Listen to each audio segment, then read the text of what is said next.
ಯೋಗಾಭ್ಯಾಸವನ್ನ ಇವರು ಕಲಿತಾ ಬರ್ತಾರೆ. ಗಿರಿಜಕ್ಕನವ್ರನ್ನ ವೇದಿಕೆಗೆ ಆಹ್ವಾನಿಸ್ತೇನೆ. ಗಿರಿಜಕ್ಕನವರು ಕೂಡ ನಮ್ಮ ಈಗ 5-6 ತಿಂಗಳಿಂದ ಸೆಂಟ್ ಜಾನ್ ಕಾನ್ವೆಂಟಲ್ಲಿ ಅಭ್ಯಾಸವನ್ನು ಮಾಡ್ತಾ ಇದ್ದಾರೆ. ರೇಣುಕಾ ಆನಂದನಕ್ಕನವ್ರನ್ನ ವೇದಿಕೆಗೆ ಆಹ್ವಾನಿಸ್ತೇನೆ. ಇವರು ಕೂಡ ಯೋಗಾಭ್ಯಾಸವನ್ನು ಕಲಿತಾರೆ. ಶೈಲಜಕ್ಕನವರು ಮತ್ತು ಪುಟಾಣಿಗಳನ್ನು ವೇದಿಕೆ ಆಹ್ವಾನಿಸ್ತೇನೆ. ನಾಗರತ್ನಕರವ್ರನ್ನ ವೇದಿಕೆಗೆ ಆಹ್ವಾನಿಸ್ತೇನೆ. ಅದೇ ರೀತಿ ಭಾಗ್ಯಕ್ಕನವರನ್ನ ವೇದಿಕೆಗೆ ಆಹ್ವಾನಿಸ್ತೇನೆ ಮತ್ತು ಪುಷ್ಪಕ್ಕನವರನ್ನ ವೇದಿಕೆಗೆ ಆಹ್ವಾನಿಸ್ತೇನೆ.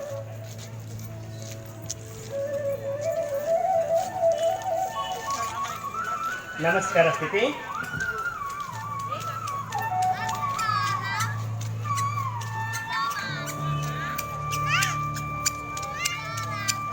ಪಾದಚಾಲನೆ.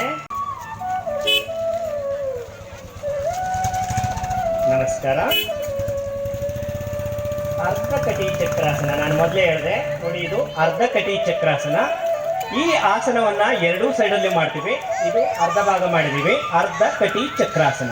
ಈ ಚಕ್ರಾಸನ ಮಾಡೋದ್ರಿಂದ, ಅರ್ಧಕಟಿ ಚಕ್ರಾಸನ ಮಾಡೋದ್ರಿಂದ ಪಾರ್ಶ್ವವಾಯುವನ್ನ ತಡಿತಕ್ಕಂಥ ಒಂದು ಶಕ್ತಿ ಇದಕ್ಕಿರೋದನ್ನ ನೋಡ್ಕೊಂಡು ವಾಪಸ್ ನಮಸ್ಕಾರ ಸ್ಥಿತಿ. ಹಾಗೆ ನಿಧಾನವಾಗಿ ಮುಂದೆ ಬರೋಣ.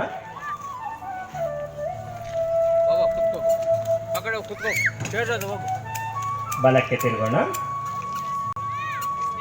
ಏಕಪಾದ. ನಮಸ್ಕಾರ ಸ್ಥಿತಿ.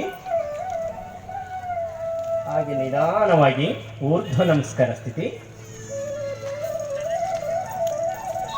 ಹಾಗೆ ನಿಧಾನವಾಗಿ ಹಿಂದಕ್ಕೆ ತಿರುಗುತ್ತಾ ವೀರಭದ್ರಾಸನ ಪ್ರಕಾರ ಒಂದು ನೋಡ್ರಿ. ವೀರಭದ್ರಾಸನ ಪ್ರಕಾರವನ್ನು ಹಾಕೊಂಡೇ ಹಾಕಿದರೆ ಇದು ಬೆನ್ನು ನೋವು ಮತ್ತು ಕತ್ತಿನ ಉಳುಕನ್ನು ನಿವಾರಣೆ ಮಾಡತಕ್ಕಂತಹ ಒಂದು, ಕೈಗಳಿಗೆ ಒಂದು ಬಲವನ್ನು ನೀಡತಕ್ಕಂಥ ಒಂದು ಆಸನ ವೀರಭದ್ರಾಸನ ಪ್ರಕಾರ ಒಂದು. ಹಾಗೆ ನಿಧಾನವಾಗಿ ಮುಂದಕ್ಕೆ ಬರೋಣ. ವೀರಭದ್ರಾಸನ ಪ್ರಕಾರ 3.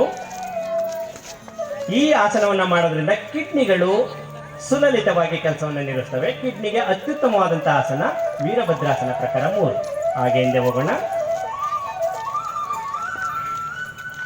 ಹಾಗೆ ನಿಧಾನವಾಗಿ ಮುಂದೆ ತಿರುಗೋಣ. ಕಟಿಯ ಭಾಗವನ್ನು ಇಟ್ಕೊಳ್ಳೋಣ. ಈಗ ನಿಧಾನವಾಗಿ ನಮಸ್ಕಾರ ಸ್ಥಿತಿಗೆ ಬಂದು ಕೈಗಳನ್ನು ಹಿಂದೆ ಕಟಿಯ ಭಾಗಕ್ಕೆ ಇಟ್ಕೊಳ್ಳೋಣ. ಅರ್ಧ ಚಕ್ರಾಸನ. ಈ ಆಸನದಿಂದ ಅಸ್ತಮವನ್ನು ನಿವಾರಣೆ ಮಾಡ್ತಕ್ಕಂಥ ಒಂದು ಶಕ್ತಿ ಈ ಅರ್ಧ ಚಕ್ರಾಸನಕ್ಕೆ ಇದೆ. ಮೇಲೆ ಬರೋಣ. ನಿಧಾನವಾಗಿ ಮುಂದೆ ಬಾಗೋಣ. ಮೇಲೆ ಬರೋಣ. ಹಾಗೆ ಮತ್ತೊಮ್ಮೆ ಅರ್ಧ ಚಕ್ರಾಸನ. ವಾಪಸ್. ಹಾಗೆ ಕೈಗಳನ್ನು ಲಾಕ್ ಮಾಡೋಣ. ನಿಧಾನವಾಗಿ ಮುಂದಕ್ಕೆ ಬಗುತ್ತಾ ಬದ್ಧ ಹಸ್ತ ಉತ್ಥಾನಾಸನ. ಇದು ಭುಜಗಳಿಗೆ ಅತ್ಯುತ್ತಮವಾದಂತಹ ಒಂದು ಆಸನವಾಗಿರೋದನ್ನು ನಾವು ಕಾಣ್ತೀವಿ. ಹಾಗೆ ನಿಧಾನವಾಗಿ ಮೇಲೆ ಬರೋಣ. ಹಿಂದೆ ಬರೋಣ. ಒಂದು ಪಾದ ಹಿಂದೆ.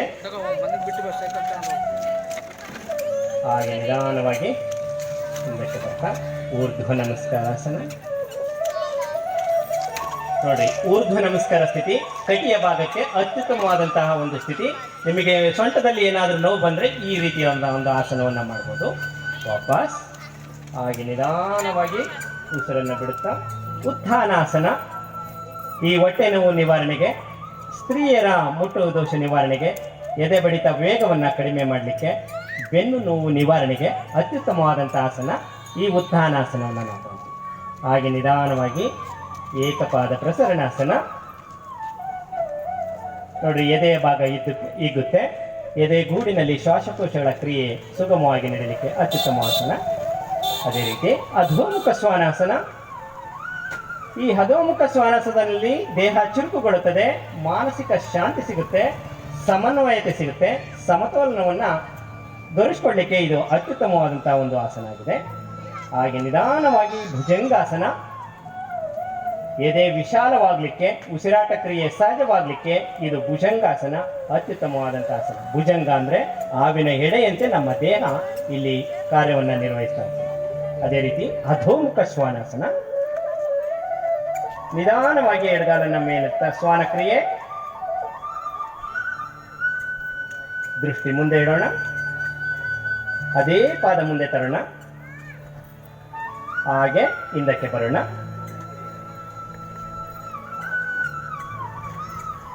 ಈಗ ಕೈಗಳ ಪಕ್ಕ ಊರ್ಧ್ವ ನಮಸ್ಕಾರಾಸನ. ತ್ರಯಂಗ ಮುಖ. ಈಗ ಪಾದ ಪಶ್ಚಿಮೋತ್ತಾಸನ. ನೋಡ್ರಿ, ಈ ಆಸನದಲ್ಲಿ ಸಂಪೂರ್ಣವಾಗಿ ನಮ್ಮ ಹಿಮ್ಮಡಿಯ ಹರಡು, ಮಂಡಿಯಲ್ಲಿನ ಉಳುಕನ್ನ ನಿವಾರಿಸಲಿಕ್ಕೆ, ಅಜೀರ್ಣವನ್ನ ದೂರವಾಗುತ್ತದೆ, ಕಿಬ್ಬೊಟ್ಟನೆಯ ಸುಸ್ಥಿತಿ ಇಡಲಿಕ್ಕೆ ಅತ್ಯುತ್ತಮವಾದಂತಹ ಆಸನ ತ್ರಯಂಗ ಮುಖೈಕ ಪಾದ ಪಶ್ಚಿಮೋತ್ತಾಸನ ಅಂತ ಕರಿತೀವಿ. ಹಾಗೆ ನಿಧಾನವಾಗಿ ಮೇಲೆ ಬರೋಣ. ಹಾಗೆ ನಮಸ್ಕಾರ ಸ್ಥಿತಿ, ಪಕ್ಕಕ್ಕೆ ತೆಗಿತರೋಣ. ಚಾಚರ ಕಾಲನ್ನು ಮಡಿಸಿಕೊಳ್ಳೋಣ. ಭರದ್ವಾಜಾಸನ. ಬೆನ್ನು ಮೂಳೆ ಹಾಗೂ ಸೊಂಟದ ನೋವನ್ನ ನಿವಾರಣೆ ಮಾಡಲಿಕ್ಕೆ ಅತ್ಯುತ್ತಮವಾದಂತಹ ಆಸನ ಒಂದು ಭರದ್ವಾಜಾಸನ ಅಂತ. ಏನು ಭರದ್ವಾಜ ಮುನಿಗಳಿದ್ರಲ್ಲ ಹಿಂದಿನ ಕಾಲದಲ್ಲಿ, ಅವರು ಮಾಡಿ ತೋರಿಸ್ತಕ್ಕಂತಹ ಒಂದು ಆಸನಗಳು ಇವಾಗಿರೋದನ್ನು ಕಾಣ್ತೀವಿ. ಹಾಗೆ ನಿಧಾನವಾಗಿ ಅರ್ಧ ಮತ್ಸ್ಯೇಂದ್ರಾಸನಕ್ಕೆ ಬರೋಣ.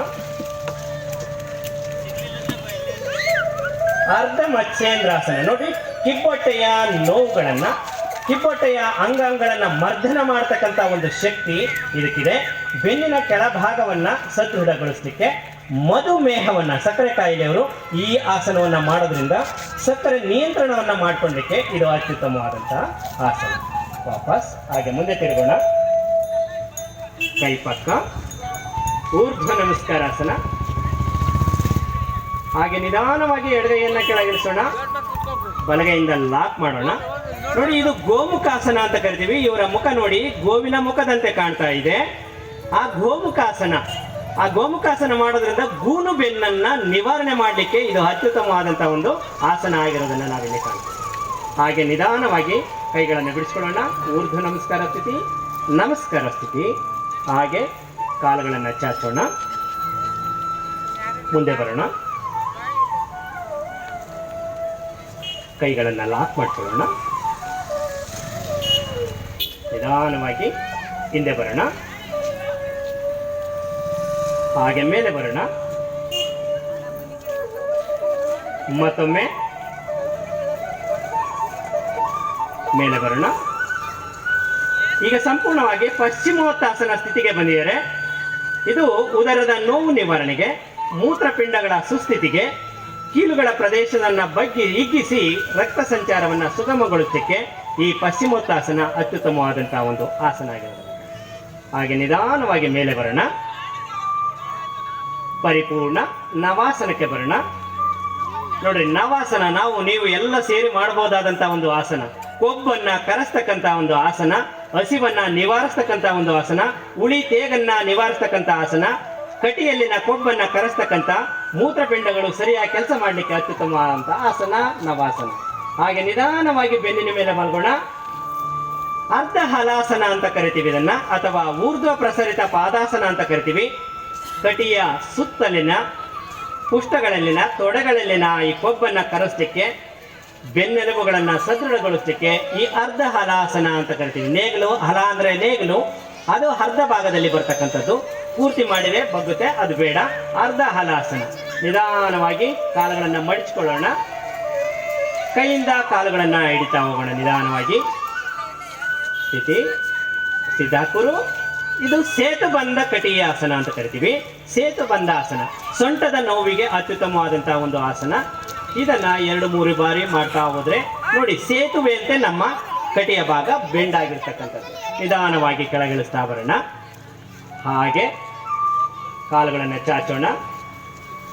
ಮುಂದೆ ಬರೋಣ. ನೋಡಿ, ಈಗ ಹಾಕ್ತಾರೆ ವೀರಾಸನ ಹಾಕ್ತಾರೆ. ನೋಡ್ರಿ, ಅಕ್ಕಂದಿರು ವೀರಾಸನ, ಸಾಮಾನ್ಯವಾಗಿ ಅಣ್ಣಂದಿರು ವೀರಾಸನ ಹಾಕ್ತಕ್ಕಂಥದ್ದು. ಆದ್ರೆ ಇಲ್ಲಿ ನಮ್ಮಲ್ಲಿ ವೀರಾಸನವನ್ನ ಹಾಕ್ತಾರೆ ಮತ್ತು ಉಷ್ಟ್ರಾಸನವನ್ನ ಹಾಕೋದನ್ನ ನಾವು ಕಾಣ್ತೀವಿ. ನೋಡ್ರಿ, ಮಧ್ಯದ 4 ಅಕ್ಕಂದಿರು ಹಾಕಿರ್ತಕ್ಕಂಥದ್ದು ವೀರಾಸನ. ಈ ವೀರಾಸನ ಹಾಕೋದ್ರಿಂದ ವೀರರಾಗಬಹುದು ಎಂಬಂತ ಒಂದು. ಈ 4 ಜನ ಅಕ್ಕಂದಿರು ಹಾಕೋದು ಉಷ್ಟ್ರಾಸನ. ಇದು ಸೌಂದರ್ಯ ಆಸನ ಅಂತ ಕೂಡ ಕರಿತೀವಿ. ಸುಂದ್ರಫುಲ್ಲಾಸನ ಅಂತ ಕೂಡ ನಾವು ಕರಿಬಹುದು. ಇಂತಹ ಒಂದು ಆಸನ ಮಾಡೋದ್ರಿಂದ ಸೌಂದರ್ಯವತಿಯರಾಗಬಹುದು ಮತ್ತು ವೀರ ವನಿತೆಯರು ಕೂಡ ಆಗ್ತಕ್ಕಂಥ ಒಂದು ಆಸನ. ವಾಪಸ್ ಹಾಗೆ ಮೇಲೆ ಬರೋಣ. ನಿಧಾನವಾಗಿ ಅನಂತಾಸನಕ್ಕೆ ಸಿದ್ಧತೆ ಮಾಡಿಕೊಳ್ಳೋಣ.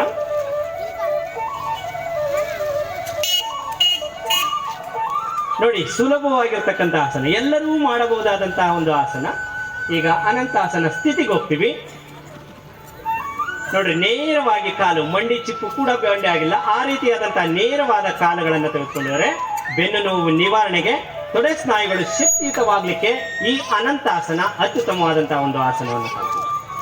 ಹಾಗೆ ನಿಧಾನವಾಗಿ ಕಾಲುಗಳನ್ನು ಕೆಳಗಿಳಿಸೋಣ. ಬಲಭಾಗಕ್ಕೆ ತೀರಿಕೊಳ್ಳೋಣ. ಮಕರಾಸನದಲ್ಲಿ ಸ್ಥಿತಿ ಬರೋಣ. ಮಕರಾಸನ ನೋಡಿ, ವಿಶ್ರಾಂತ ಸ್ಥಿತಿಗೆ ಬರ್ತಕ್ಕಂಥ, ಧ್ಯಾನಕ್ಕಿಂತ ಹೆಚ್ಚಿನ ಒಂದು ಅನುಕೂಲವನ್ನ ಮಾಡಿಕೊಡ್ತಕ್ಕಂಥ ಒಂದು ಆಸನ ಇದು ಮಕರಾಸನ ಅಂತ ಕಾಣ್ತಕ್ಕಂಥ ಅಂಶ. ಈ ಮಕರಾಸನ ಸಂಪೂರ್ಣವಾಗಿ ವಿಶ್ರಾಂತಿಯನ್ನು ನೀಡುತ್ತೆ, ರಕ್ತದ ಏರು ಒತ್ತಡವನ್ನ ಕಡಿಮೆ ಮಾಡುತ್ತದೆ, ಹೃದಯ ಕಾಯಿಲೆಯನ್ನ, ಬೆನ್ನು ನೋವು ಸಮಸ್ಯೆಗಳನ್ನ ನಿವಾರಣೆ ಮಾಡಲಿಕ್ಕೆ ಈ ಮಕರಾಸನ ಅತ್ಯುತ್ತಮವಾದಂತಹ ಒಂದು ಆಸನ ಆಗಿರೋದನ್ನ ನಾವು. ಹಾಗೆ ನಿಧಾನವಾಗಿ ಶಲಭಾಸನಕ್ಕೆ ಬರೋಣ.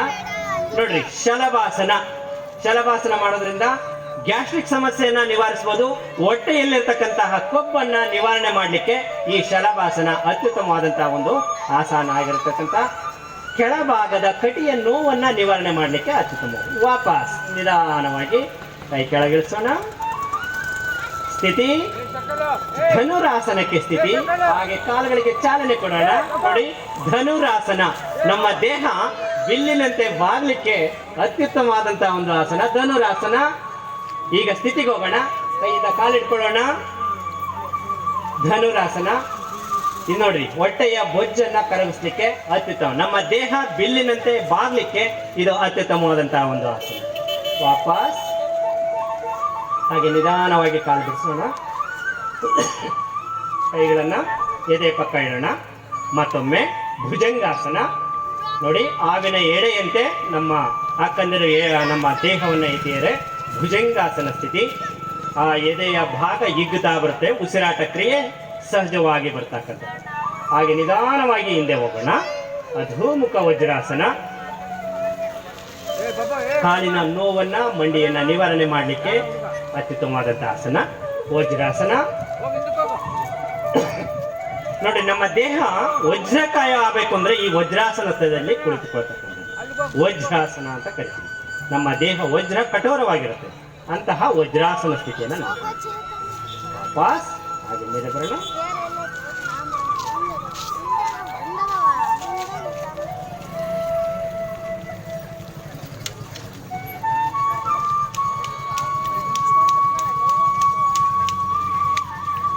ನೋಡ್ರಿ, ಈಗ ಪತಂಜಲಿ ಮಹರ್ಷಿಗಳು ಅವರ ಪಾದಗಳ ಮೇಲೆ ಕೂತ್ಕೊಳ್ತಾರೆ.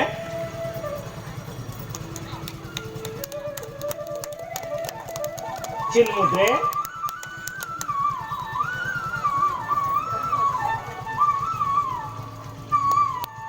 ನಮಸ್ಕಾರ.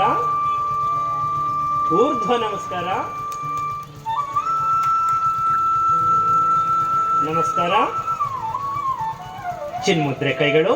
ನೋಡ್ರಿ, ಧ್ಯಾನಾಸಕ್ತಿಯಲ್ಲಿ ಕುಳಿತಕ್ಕಂತಹ ಪತಂಜಲಿ ಮಹರ್ಷಿಗಳು ನಿಮ್ಮ ಕಣ್ಣು ಮುಂದೆ ಕಾಣ್ತಾ ಇದಾರಲ್ಲ. ನೋಡಿ, ಪತಂಜಲಿ ಮಹರ್ಷಿಗಳ ಮುಖದಲ್ಲಿ ಮಂದಹಾಸ ಇದೆ. ಎಲ್ಲ ಅಕ್ಕಂದಿರಲ್ಲ ಮುಖದಲ್ಲೂ ಮಂದಹಾಸ ಇದೆ. ನಿಧಾನವಾಗಿ ವಾಪಸ್ ಕೆಳಗಿಳಿಸೋಣ.